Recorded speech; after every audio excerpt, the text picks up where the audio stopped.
আসসালামু আলাইকুম everyone, welcome back to my channel Meghla cooking world. আজকে আপনাদের মাঝে খুবই মজাদার একটা রেসিপি নিয়ে হাজির হয়ে গেলাম, আর সেটা হচ্ছে পুরান ঢাকার ঐতিহ্যবাহী পাক্কি বিরিয়ানি রেসিপি। চলুন তাহলে দেখে নেই পুরান ঢাকার ঐতিহ্যবাহী পাক্কি বিরিয়ানি রান্না করতে আমাদের কি কি উপকরণ লাগতে পারে। পাক্কি বিরিয়ানি রান্না করার জন্য চুলায় অলরেডি একটি বড় দেখে প্যান বসিয়ে দিয়েছি, আর প্যানের মধ্যে এখন দিয়ে নিয়েছি পরিমাণ মতো রেগুলার রান্না করা সয়াবিন তেল। তেলটা যখন গরম হয়ে আসছে ঠিক ওই পর্যায়ে তেলের মধ্যে দিয়ে নিলাম 2 কাপের মতো পেঁয়াজ কুচি। পেঁয়াজগুলো এখন তেলের সাথে নাড়া দিয়ে হালকা ব্রাউন কালার করে নিতে হবে। পেঁয়াজগুলো দেখুন হালকা ব্রাউন কালার হয়ে গেছে, ঠিক ওই পর্যায়ে দিয়ে নিলাম পেঁয়াজের উপরে প্রায় 1.5 টেবিল চামচ আদা রসুনের পেস্ট এবং দিয়ে নেব 1.5 টেবিল চামচ লবণ। এখন দিয়ে নিচ্ছি টক দই, আর এই টক দইটা ঘরেই তৈরি করে নিয়েছি। এখন দিয়ে নিচ্ছি আধা টেবিল চামচ লাল মরিচের গুঁড়ো। তো সবগুলো উপকরণ দেওয়ার পর একটু ভালো করে নাড়া দিয়ে নিচ্ছি। এই পর্যায়ে এখন দিয়ে নিব কষানো মশলার উপরে বিরিয়ানির মশলা। বিরিয়ানির মশলাটা দিয়ে এখন আরেকটু ভালো করে নাড়া দিয়ে নিব, এবং মশলাটা কিন্তু ভালো করে কষিয়ে নিতে হবে। তো মশলাটা কিন্তু আলহামদুলিল্লাহ ভালো করে কষানো হয়ে গেছে। ঠিক ওই পর্যায়ে কষানো মশলার উপরে দিয়ে নিচ্ছি ধুয়ে নেওয়া চিকেনগুলো। আর আজকে আমি পাক্কি বিরিয়ানিটা কিন্তু চিকেন দিয়ে করে নিচ্ছি। আপনারা চাইলে চিকেনের পরিবর্তে বিফ বা মাটন দিয়েও কিন্তু পাক্কি বিরিয়ানিটা তৈরি করতে পারেন।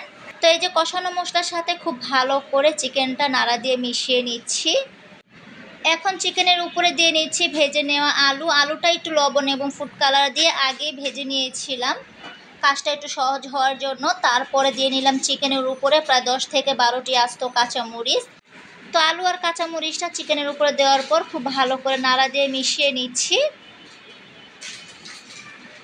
এই পর্যায়ে আমি এখানে দিয়ে নিচ্ছি আধা কাপ জাল করে নেওয়া দুধ। আমি কিন্তু এখন মাংসর আলুটা দুধের উপরেই ভালো করে কষিয়ে নিব। তো ঢাকনা দিয়ে ঢেকে রেখেছি প্রায় 5 মিনিট পর, আর 5 মিনিট পর আবারও চলে এসেছি। তো অলরেডি আলু এবং মাংস কিন্তু খুব ভালো করে সিদ্ধ করা হয়ে গেছে। এখন একটি তেল ঝরানো চামচ দিয়ে মাংস এবং আলুগুলো ঝোলের উপর থেকে তুলে নিচ্ছি।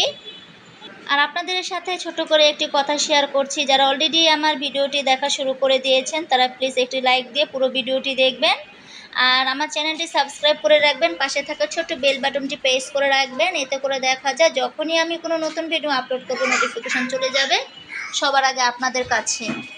তো এই যে কষানো মশলা থেকে মাংস এবং আলুগুলো তুলে নিয়েছি।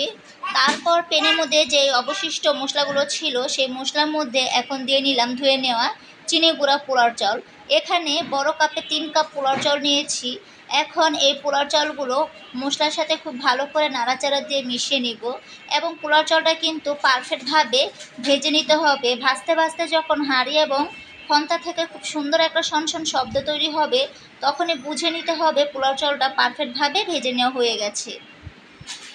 তো এই যে এখন পোলাও চালের উপরে দিয়ে নিচ্ছি পানি। আমি কিন্তু আগে বলেছি বড় কাপে 3 কাপ পোলাও চাল নিয়েছি। তো 3 কাপ পোলাও চালের সাথে এখানে কিন্তু আমার 6 কাপ পানি দিতে হবে। তবে আমি কিন্তু এখানে 6 কাপ পানি দিইনি, 5 কাপ পানি দিয়েছি, আর 1 কাপ জাল করে নেওয়া গরুর দুধ দিয়ে নিলাম।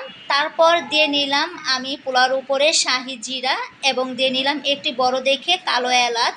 তো এই যে এখন একটু ভালো করে নাড়া দিয়ে নিচ্ছি। এখন ঢাকনা দিয়ে রান্না করে নিব বলক আসার আগ পর্যন্ত। তো এই যে আলহামদুলিল্লাহ দেখুন পোলাওটা কিন্তু বলক চলে আসছে।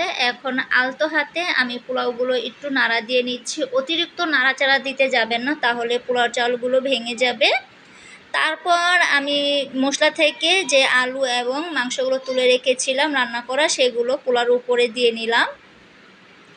দেওয়ার পর এখন আমি আবারও মাংস এবং আলুর সাথে পোলাওর চালটা নাড়া দিয়ে মিশিয়ে নিব। এখন ঢাকনা দিয়ে রান্না করব, আর এই পর্যায়ে জাল থাকবে মিডিয়াম টু লো আছে। তো এই যে দেখুন আলহামদুলিল্লাহ পোলাও কিন্তু অলরেডি রান্না করা হয়েই গেছে। এখন আমি একটু ছুরির সাহায্যে পোলাওগুলো একটু ফাঁকা করে নিচ্ছি। এই ফাঁকার মধ্যে আমি এখন দিয়ে নিব জাফরান। আমি কিন্তু জাফরানের সাথে দুধ এবং রোজ ওয়াটার মিলিয়ে নিয়েছি, এতে করে খুব সুন্দর একটা পাক্কি বিরিয়ানি থেকে ফ্লেভার আসবে। এখন এই যে দেখুন ফাঁকাগুলো একটু আটকে দিচ্ছি। এখন আমি দিয়ে নিব পোলাওর উপরে পেঁয়াজ বেরেস্তা। পেঁয়াজ বেরেস্তাটা দেওয়ার পর আমি চুলার জালটা একদম কমিয়ে প্রায় 5 মিনিটের মতো ঢাকনা দিয়ে দমে রেখে দিব। তো এই যে আলহামদুলিল্লাহ 5 মিনিট পর চলে এসেছি। এখন আপনাদেরকে আমি পাক্কি বিরিয়ানিটা একটু নাড়া দিয়ে দেখাচ্ছি কতটা ঝরঝরে হয়েছে। আপনারাও বাসায় আমার মতো করে খুবই ঝটপট ঘরে থাকা বেসিক মশলা দিয়েই কিন্তু পাক্কি বিরিয়ানি তৈরি করতে পারবেন। আমি আশা রাখছি আপনাদের কাছে অনেক ভালো লাগবে। আর আমার আজকের এই পাক্কি বিরিয়ানি রেসিপিটা যারা নতুন রাঁধুনি তারা যদি একটু ফলো করে তাহলে তাদেরও কিন্তু অনেক উপকারে আসবে। আজকের মতো বিদায় নিচ্ছি, আবারও দেখা হবে আপনাদের মাঝে নতুন কোনো রেসিপিতে। আপনারা ভালো থাকবেন, সুস্থ থাকবেন, আমাদের জন্য দোয়া করবেন। আল্লাহ হাফেজ।